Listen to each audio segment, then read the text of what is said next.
Welcome to Action on Pain, a podcast dedicated to highlighting the significant efforts underway in Canada to address chronic pain. By presenting perspectives from individuals who live with pain, researchers, clinicians, and other stakeholders, we explore various impacts on people's lives and the initiatives, research endeavors, and the committed professionals working to effect meaningful change. This work is guided by Health Canada's Action Plan for Pain.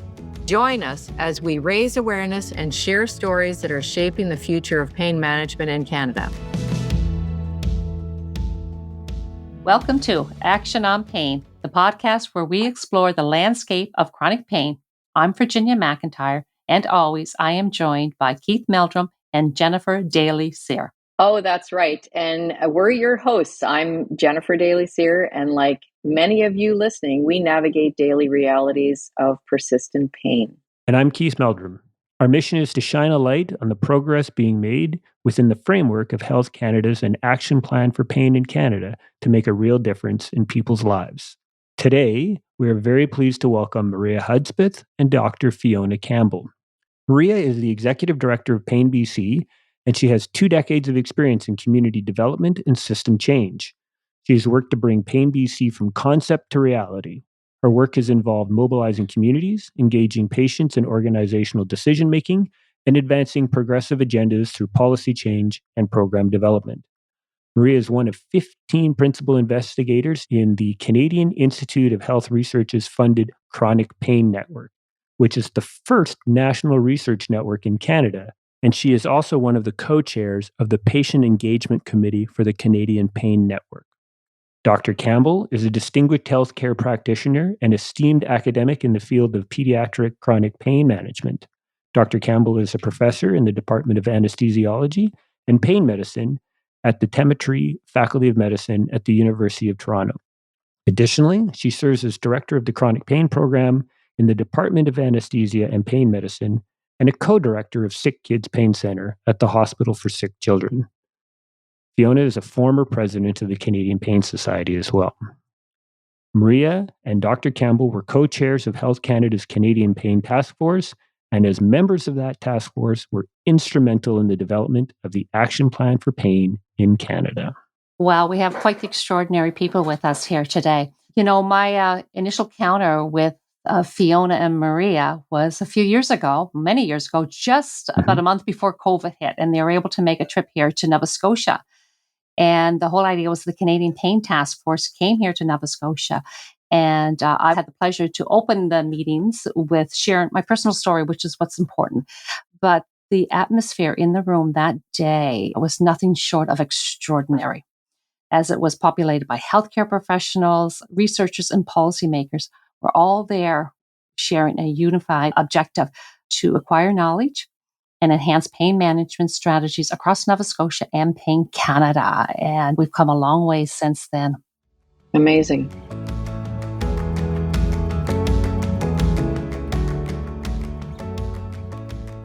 Welcome, Dr. Fiona Campbell and Maria Hudspith. Thank you so much for having us. Yeah, it's great to be here. Thank you for joining us today. So with that, I get the privilege of starting us off here today. So again, on behalf of my colleagues, Jennifer and Virginia, welcome and thank you for joining us. And as Jennifer said, thank you for being the first ones we had a chance to talk about this quite some time ago. And here we are. So with that, we're going to turn this over to you because this today is about you two and the incredible work that you have done and the 2 incredible people you are. And what we would like to do is have you tell us and all of our listeners about the work that you did on the task force. This podcast is about the Action Plan for Pain in Canada, but we wanted to take a step back from that because we know there was a bunch of work done before that, and that was on the task force leading up to the action plan. And you were both very instrumental parts of that work. So with that, we would like to just ask you if you could tell us about the task force and some of the things that you learned and challenges and that process leading up ultimately to the action plan. So please, over to you. Sure. Maybe before we begin, we should probably just express a little bit of a disclaimer because Fiona and I are speaking with you today as individuals. We're not here representing the federal government or representing Health Canada, nor really representing our organizations. So we just want to give that disclaimer that we're going to give you a little bit of a behind the curtain look at the work of the task force, but we're really here speaking our own minds and not representing the government. Fiona, do you want to kick off talking a little bit about the background on the task force and how we both got involved? Sure, thanks. And thank you so much for the honor of being here and reaching out to Maria and I, who through this journey have actually become incredibly close friends as well as working colleagues.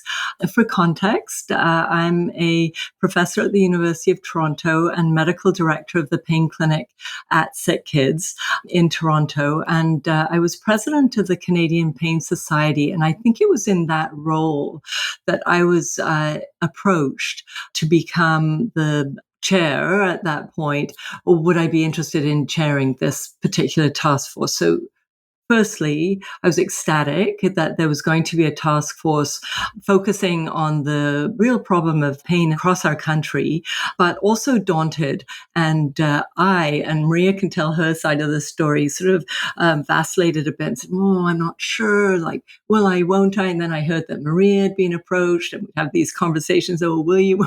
Okay, I'll do it if you'll do it, and vice versa. And so making a long story short, we both decided to go ahead. And, just kind of jump in with why I think this is really important. Like many of us have personal stories. Mine is my mom was in a catastrophic road accident and she developed a spinal cord injury. She had some disabilities related to that, but really the thing that she struggled mostly with was chronic pain. So that was the beginning of my journey through sort of predating and around the time it actually happened during medical school.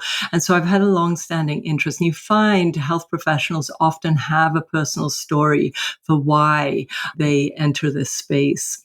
And then, of course, I'm a physician, a pain anesthesiologist, and recognizing the problem of pain affecting 1 in 5 people across Canada, particularly equity-deserving populations, especially my particular interest is pain in children and adolescents. We know that it's undertreated, under-recognized, very debilitating, stigmatized and invisible, and really needed some attention to it. So it's been kind of my privilege to be involved in this space. And probably as usual, I'm speaking too much, so I'm going to hand over to Maria. Can I just ask a question before you hand over? I'm just going first, thank you for sharing your story. What year was it that you were approached? Oh, gosh. So we published the action plan in 2021. So was it 2018 or 19, Maria? Yeah, it was the very beginning of 2019 because the task force was constituted in March of that year and then announced at the Canadian Pain Society conference in 2019. Yeah. So that was when everything really began. Yeah. And actually, speaking of the Canadian Pain Society, ever since that year, we've had someone from federal government speaking. Now, we didn't this year because the government was in a recess due to the election, but we've had someone every year since then from the federal government. So it really endorses pain as an important diagnosis that is being recognized now. Maria, tell us your story. Well, I guess the backstory is you were coming to this as a physician and someone, who had seen a loved one living with pain. I was coming to this as primarily an advocate. So all of my work and my career has really been focused on sort of these two interconnected things. One is community mobilization and working with people with lived experience and really trying to amplify their involvement and their voices, not just in pain, but in a lot of other issues. And then working with healthcare providers, researchers, and policymakers to drive the changes that people with lived experience need. So before working in pain, I worked in a lot of other stigmatized areas. So I worked in substance use and mental health. I worked with sex workers. I worked in HIV and LGBTQ and trans health. So lots of areas where the health system has not been responsive, where there were policy gaps. So I was bringing that perspective of someone who had very much functioned as a bridge between disparate worlds to make change, and also as a bit of a midwife where you're working with people to bring about change, and you're really a facilitator, an advisor, a capacity builder, an advocate, but you're neither the mother nor the child. You're really in that in between space, helping things to happen. So that's the work that I had always done. And many years ago now, in 2010, I started working with Pain BC, which is a not-for-profit organization. It's a big tent sort of coalition style organization. And I was asked to take that organization sort of from incorporation to reality. It had been created, but there wasn't any funding, no staff, nothing really happening on that. So I worked with many, many people to make that happen, and was part of a group of advocates across the country, including the Canadian Pain Society, but many people, and really including the hosts of this podcast, who had been trying to get pain on the radar. So I think earlier I said, when Fiona asked, like, oh, when was that? And I said, 2019, that's when everything got started. I don't really mean that's when everything got started. That's when the task force was created. But really, we were building on almost 2 decades of advocacy in Canada by people with lived experience. And it wasn't always people in the pain space. It was people living with arthritis were big advocates around pain at the beginning as they were advocating around their issues, and people living with other conditions where the condition was sort of the leading thing and pain was in the background. And over the last 15 years, we've really seen a growing number of pain advocacy organizations and groups where pain is the leading issue. It's no longer in the background. So that's sort of the perspective that I was bringing to the work of the task force. So Fiona's right. We were both asked by Health Canada. They had gone through a big process to vet people and deal with conflicts of interest that might be a concern in the leadership of the task force. And they approached us both. And we didn't know each other that well at the time, but we both understood that, this was going to be a road that was not smooth. There were going to be potholes. There were going to be people throwing eggs at your car as you drove by on Halloween, like all of those kinds of things where it was not going to be a straightforward process. And we had to really bring people together in a way we had to speak on behalf of, which is always very tricky. So I think for us, we needed to feel some comfort with each other, that we would be able to lead well together and just get along and also have fun, because Fiona is really fun.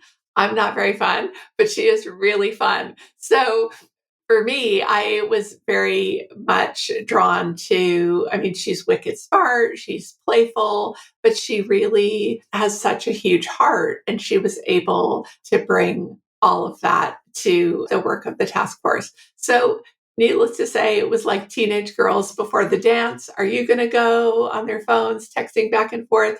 Oh, I'll go if you go. I'll wear that dress if you wear that dress. It was us doing that behind the scenes, and we agreed to do it, and the task force began. And that is not to trivialize it in any way. This is really important work, but the fact that we were able to do it in such a collaborative and compassionate manner, it's like one of the proudest things that I've ever done, actually. I have a question for you before we get you to talk about the actual work of the task force. So understanding that the task force was foundational to the action plan, so like critically important work, and understanding that Health Canada reached out to the peer review and completely understand why. I'm just interested, how many other members were on the task force? I don't need to know the names or anything, but like, was it a small group, a large group? How many all told were brought together? There were 8, and then it fluctuated a little bit due to some ill health, but yes, 8. Health Canada was very clear that they wanted this to be a small group. But on the other hand, we recognized that people needed to wear multiple hats.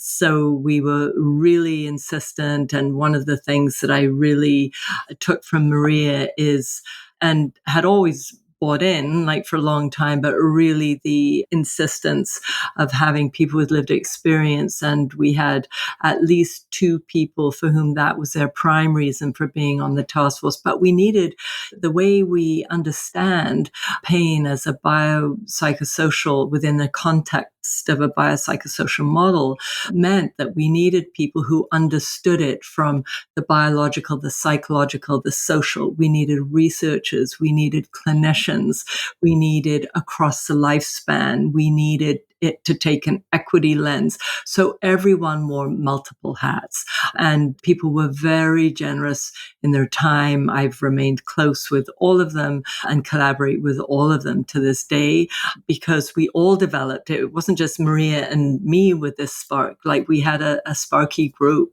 that really gelled. So that was a bit about the history of how we all had to wear multiple hats. The other piece was that we had an external advisory panel. So we had a small task force of 8, and then we had a larger panel that met with us regularly, that reviewed documents, that provided really critical input. And those were people bringing expertise in research, clinical practice, education, and they really brought a lot of insight to the process, and really coast to coast representation. Great. And I just want to say, I think the fact that how you came together as a team, as co-chairs, was absolutely, it's a great story, but also it's absolutely critical in terms of laying that foundation for the successful task force. And I also want to say that I can recall that CPS conference. It was the first time I met Fiona. Maria and I had met already, but it was, I remember that announcement and the incredible excitement around that at that time. Yet I was new to it at that point, but I do recall that excitement, and I wanted to pass that on. Thank you. One of the things that I think was really important about the work of the task force, the federal government convenes these task forces for different purposes. And some of them, like if you think about the task force that was created to advise the federal government on the legalization of cannabis, those were folks that were brought together, and they knew that there was going to be a legislative framework that emerged from their work. So they're going to participate, they're going to give the government advice, and it's going to change the law.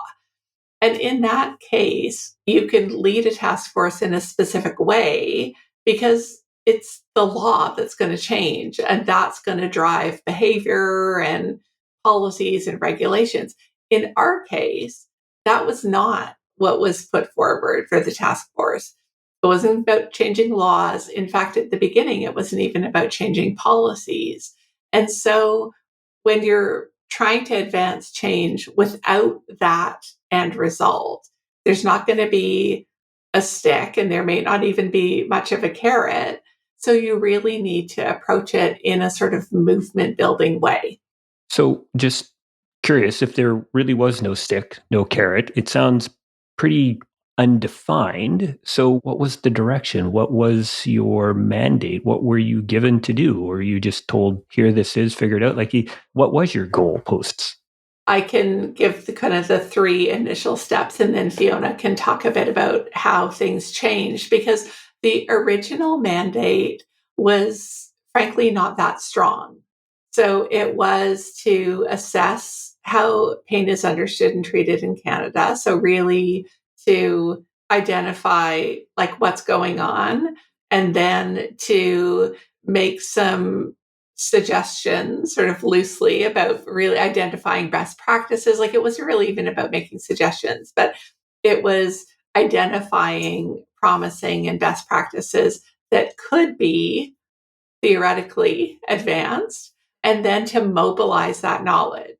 So those were the three things that we were originally asked to do. And I think the fact that we weren't explicitly asked to make policy recommendations, that was almost a bit of a deterrent for Fiona and I. But I think we recognized the opportunity and decided to take it on and see what we could do. I just want to step back a little bit. I think it was a very soft mandate to begin with.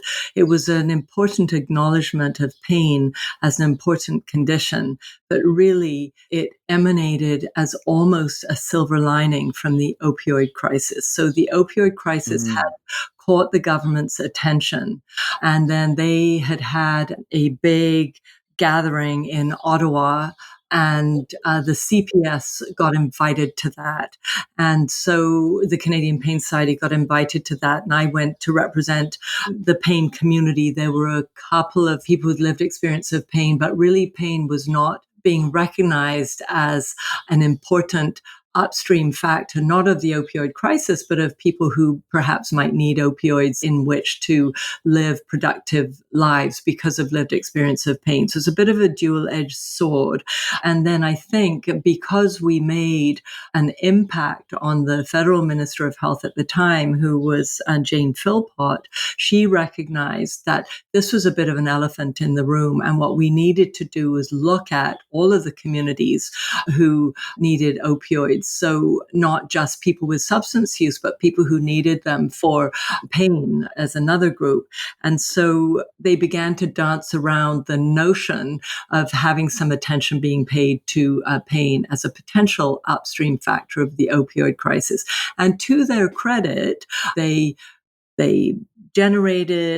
announced that there was going to be this task force, but it wasn't given strong teeth. So I think it's really a credit to the people on the task force that we ran with that, didn't say, actually, that's not a strong enough mandate, but knew that we could get in there and nudge things in the direction where we finally got to. And despite, several elections and, the pandemic, we did manage to expand the mandate over the course of the 18 months to really make policy recommendations to government. So this was a big shift. And it was a leap of faith that when Maria and I joined, that this is something that we were going to aim to do. And fortunately, not only I think we were kind of powerful in our narrative, but there were also people in government who really bought into what we were doing and recognized that we had the kind of strategic minds and group and willpower to really be able to do this. It was almost like they were checking us out before that mandate got changed. Maria.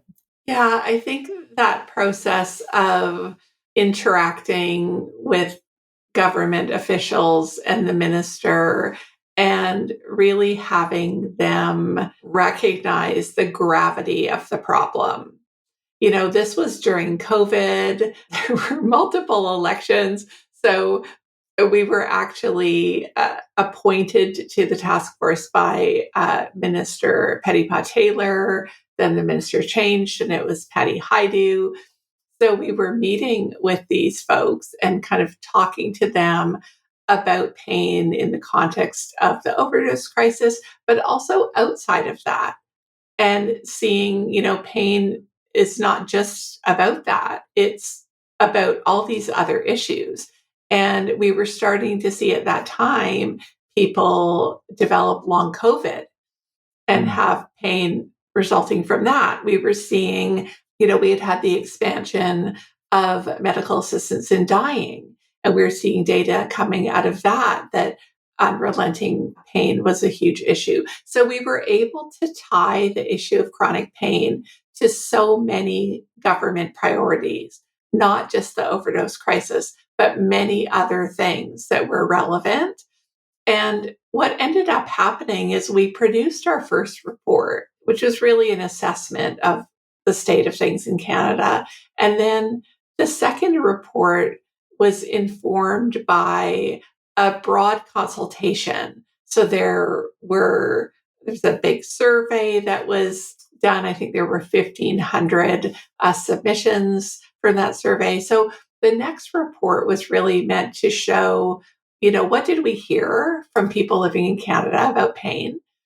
And, what are some promising opportunities that we could take forward? And it was after that second report that we were meeting with people in the government, talking about, the state of this issue. And I remember hearing this sentence that said, "We've ignored this at our peril." As a government, we have ignored pain at our peril. And it was so powerful, I think, just knowing like the penny was dropping. And it was just, I think, a month or so after those meetings when the minister asked us for a national action plan. That power of those conversations, those compelling stories, and not just the stories of people on the task force, but 1,500 submissions of predominantly people who live with pain telling their stories. And for us to be able to summarize that and share that with the minister. And that, I think, was really the thing that shifted and empowered our mandate. And brought the result of over 150 recommendations, which is just an amazing part of that plan, right? Yeah, I think it's incredible, especially getting the stories. It's incredible. You talked about potholes. What were your potholes in this and challenges of getting all this material? I mean, there was a lot of things happening at once. There were. I mean, I think some of the potholes were, sometimes you're driving down the road and you just drive into a pothole without knowing. Sometimes that can happen. But I think we were really looking for potholes. So we knew that there was the potential with the task force for people to not feel included. And that definitely happened. Just, when you're choosing a small group of people, there are going to be people who feel left out. So we worked very hard to try to make the whole process as inclusive as possible, to really create a lot of forums for people to come together. That was a significant pothole. I think the fear that this would just be something that's on a shelf, that, people, when you sign up to do something like this, there's always that risk that it's not going to have any impact. And I think that was a big pothole that Fiona and I wanted to avoid. And I think that was so much of wanting to ensure that this work had a legacy and had meaning. Those were two of the potholes that were coming up for me. Fiona, what about you? The main potholes for me were the COVID, having to transition to a lot of online meetings rather than in-person meetings, because I think we were good at it. And I think everyone became good at that during COVID, but it still isn't the same as kind of being in the room, in the flesh, and really kind of hammering out things. So I think that the whole COVID and moving to online, but indirectly, that probably gave us more scope because everyone got better at meeting at the drop of the hat online, with ministers or with the task force or with whichever group we happened to be convening. So there was COVID, but that kind of went a bit both ways. And then the election. So there are periods where we couldn't communicate with members within the government because of, when the writs drop, you just can't kind of make any progress at all. So I think it was those sorts of things. I just wanted to loop back for a minute. And I think that's the beauty of having conversations like this. You suddenly think, oh, we didn't mention that.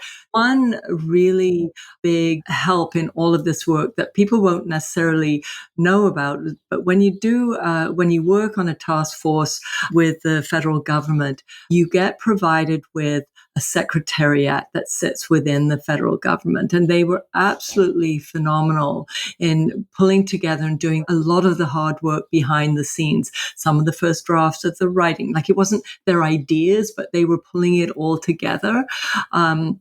And convening meetings with all of the CIHR institutes, a lot of the federal departments within government. So I remember we had one meeting in Ottawa where we had corrections, Indigenous services. Maria, you're more au fait with government kind of nomenclature than I am, an organization. But that big meeting where we really pulled so many of the groups within federal government together, and they all recognize that pain cut across their jurisdictions. And so some of the meetings that were convened through our secretariat and the incredible leadership, they had really high quality people heading up the secretariat, really facilitated our work. Like a lot of the kind of grunt work and the writing work and the pulling together of some of the reports was really done by people who that was their job. And I think that's part of the reason that things came together so nicely. I don't know, Maria. You?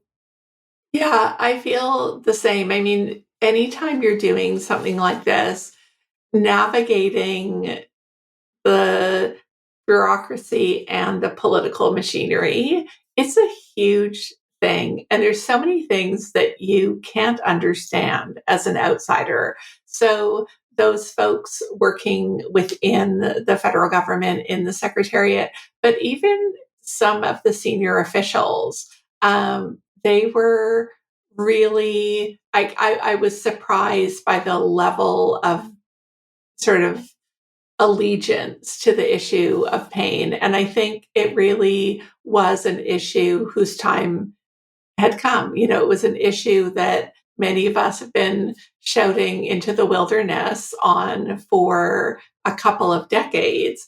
But you could see that we were sort of starting to hit a bit of a tipping point. And I think the action plan and the process of the task force has ended up being a really huge driver of so much work. I mean, you never know, again, like when you do that, if it's going to just sit on a shelf, but the number of people that tell me, oh, I read that action plan in my nursing class, or, oh, I'm a person working in corrections or veterans affairs or employment and social development Canada, and we're working with the action plan and those recommendations. Like it really has gotten legs.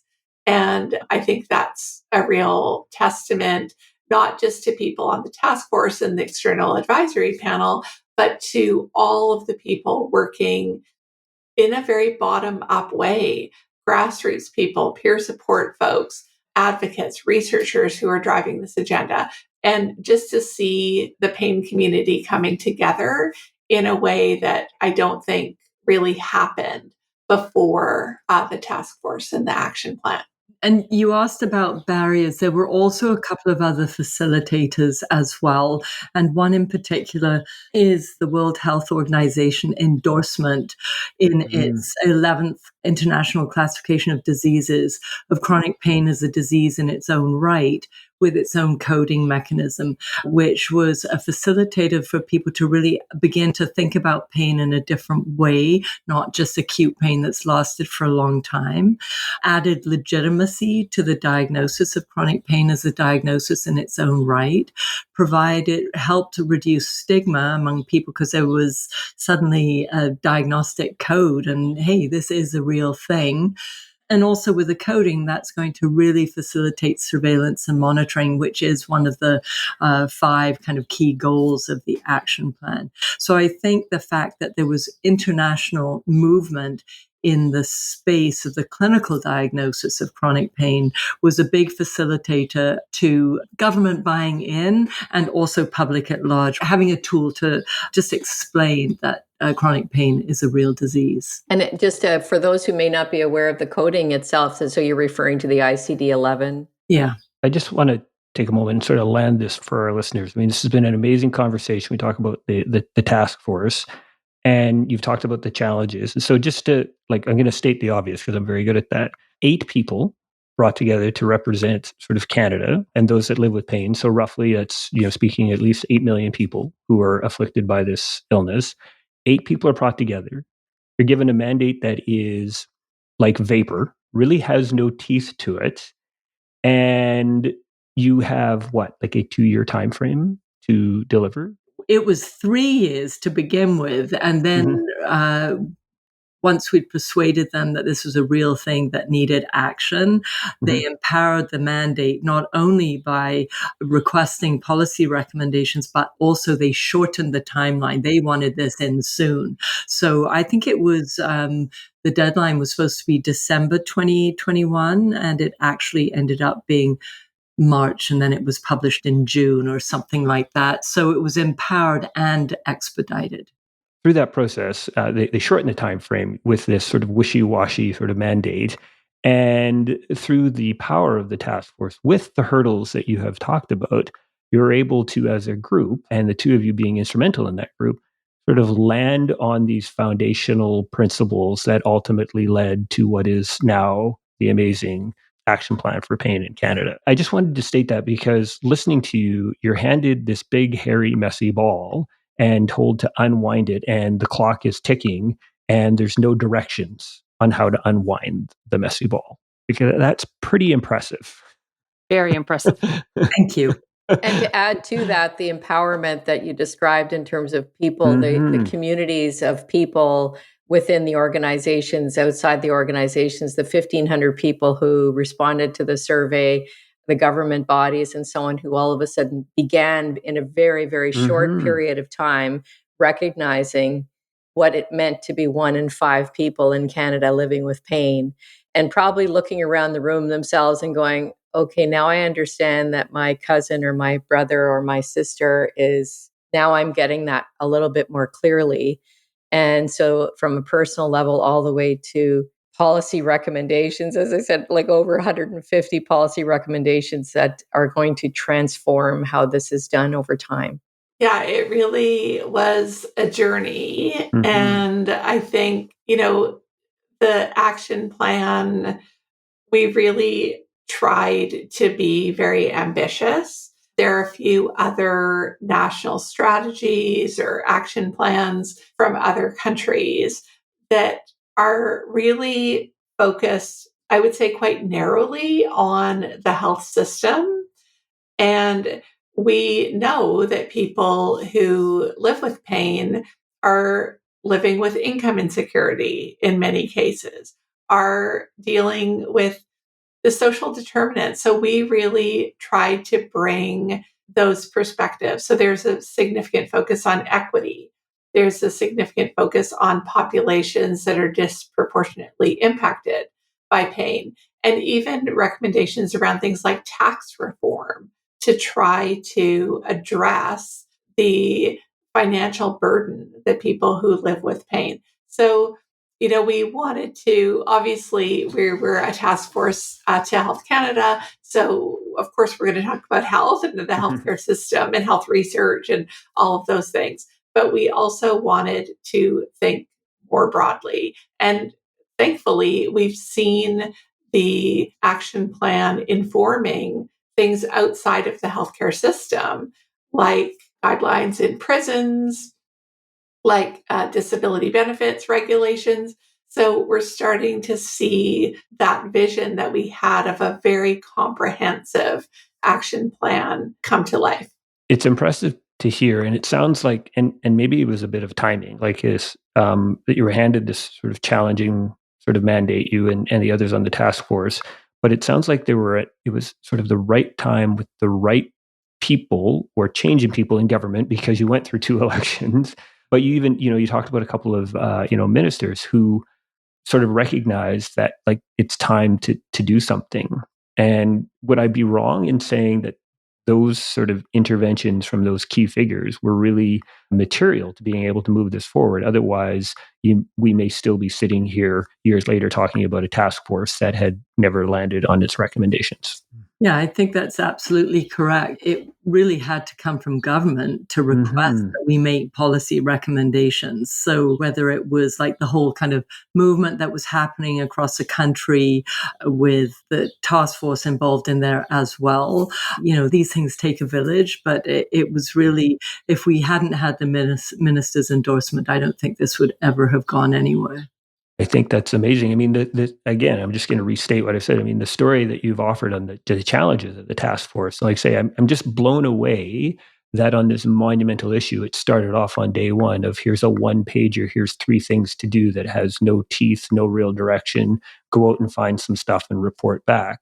And within 2+ years, it builds the foundation for an action plan, which, as you guys have talked about, is now this framework for not only pain, but for so many other things throughout Canada. So I don't know if I could talk about a bigger success story than what we're talking about today.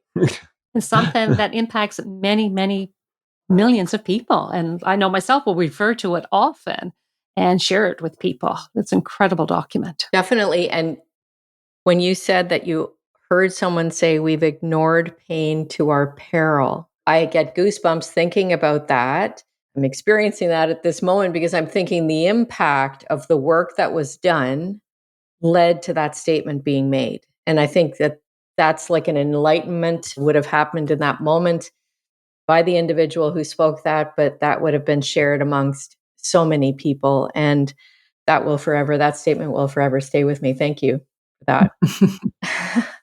We want to talk to you guys again about the action plan, but I think, what we wanted to talk about today was this foundational work that the task force did, the incredible work, both that you individually and then as a group brought together to develop this landing page for the ultimate launch of the action plan. So Virginia, Jennifer, do you have anything else to add?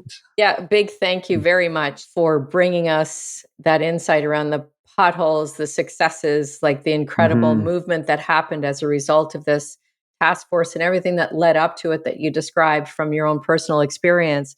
And I just want to say that, our intention here is to take that work and to keep it moving to the extent that we are able to through this podcast and to keep that understanding going. And as so many people are doing, we're just making our contribution towards that. And we want to thank you for that. Thank you. Your work impacts us who live with pain. Thank you. And I'll just wrap it up by saying I would like to thank all of our listeners for tuning in to the Action Plan on Pain podcast. We hope that this episode has shed some light on the important work that's being done in Canada, and this episode in particular, because it talks about sort of the genesis of how we got where we are. So, because it's all about the action plan for pain in Canada. And what you've talked about today is how that got started and how we got here. So we would like to thank everybody for joining us, and we'd like to very much thank our amazing guests, Dr. Fiona Campbell and Maria Hudspith, for joining us today. And we ask people to please join in next time for our next Action on Pain podcast. Thanks very much. Thank you for joining us today on Action on Pain. If you enjoyed the discussion, please follow us on your preferred podcast platform to stay updated, and please share with your networks. A 5-star rating and review would help others find our show. Your feedback is important. This podcast does not contain any medical advice. Please consult with your doctor if you have any questions or concerns. The Action on Pain podcast is made possible by the generous support of the Chronic Pain Network, a national research and knowledge mobilization network. The views, opinions, and content shared by hosts and guests are their own and do not necessarily reflect those of the Chronic Pain Network or its funders.